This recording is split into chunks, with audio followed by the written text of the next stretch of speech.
नमस्कार, मी मुग्धा बोरसे रुचकर मेजवानीमध्ये आपलं स्वागत करते। आज आपण बनवणार आहोत शेंगोळ्यांची भाजी। शेंगोळ्यांच्या भाजीसाठी शेंगोळ्यांना जे लागतं ते बॅटर आपण आता आधी भिजवून घेऊया। हे ज्वारीचं पीठ आहे, ते 2 टेबलस्पून जवळपास आहे। त्यानंतर आपण घेणार आहोत गव्हाचं पीठ, ते देखील 2 टेबलस्पून आहे। आता हे चणा डाळीचं पीठ आहे, हे 1 टेबलस्पून आहे। त्यामध्ये थोडासा चिमूटभर हिंग, थोडेसे ओवा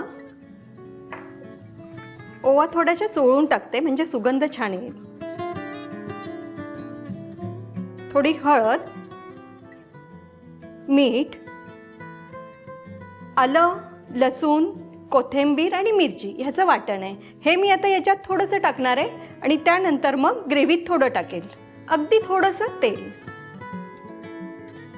आता आपण ते भिजवून घेऊया।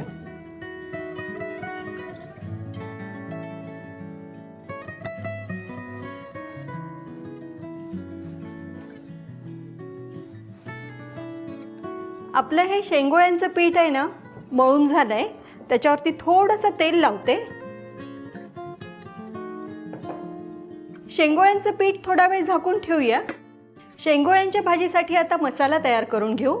त्यासाठी मी पॅन ठेवलाय, आता गॅस चालू करते। अगदी थोडंसं तेल टाकणार आहे। त्यामध्ये 1 कांदा टाकलाय।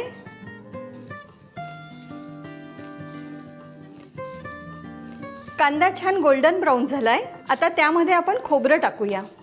खोबरं साधारण 1 टेबलस्पून घेतलंय।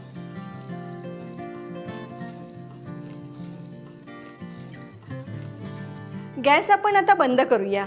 आता आपला मसाला ना थंड होण्याची वाट बघूया। मसाला आपला थंड झालाय। त्यामध्ये हा 1 चिरलेला टोमॅटो आहे, तो मी टाकते। आता हे वाटून आणते मी मिक्सरला। हा आपला मसाला वाटून झालाय। आता आपण गॅस चालू करून घेऊ। कढई तापली आहे, त्यामध्ये आता तेल टाकूया। तेल जवळपास ना 2 ते 3 टेबलस्पून जाणार आहे। ह्या भाजीला तेल थोडंसं जास्त लागतं। त्यामध्ये थोडं जिरं टाकूया। जिरं छान तडतडलं, थोडं हिंग टाकते। हा मसाला, कांदा, खोबरं, टोमॅटो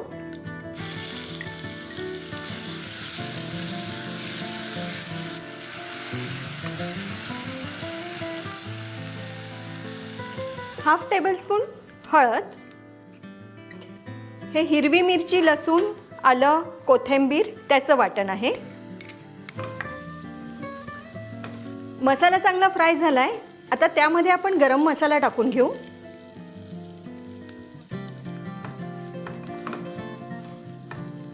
मसाला झालाय, आता त्यामध्ये आपण पाणी टाकून घेऊ। साधारण 3 वाटी पाणी आपण घातलंय। पाण्याला चांगली उकळी येईपर्यंत आपण आता शेंगोळा करून घेऊया। शेंगोळ्यांचं पीठ छान सॉफ्ट झालंय। आता आपण शेंगोळ्या करूया। थोडं हाताला तेल लावून घेते।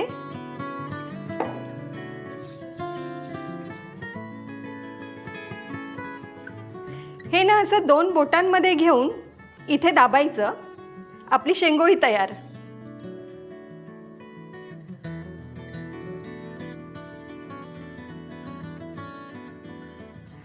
आपल्या शेंगोळ्या तयार आहेत। इकडे भाजीलाही उकळी आली आहे। भाजीमध्ये आपण ना मीठ टाकलं नव्हतं, तर आता आधी मीठ टाकून घेऊया। चवीनुसार मीठ। मीठ शेंगोळ्यांमध्ये टाकलेलं आहे, त्यामुळे ह्याच्यात कमी टाकायचं आहे।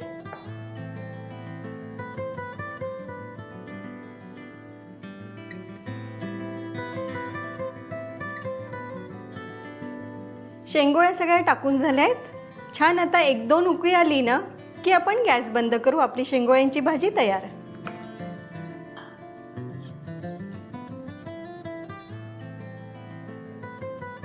आपली शेंगोळ्यांची भाजी झाली आहे।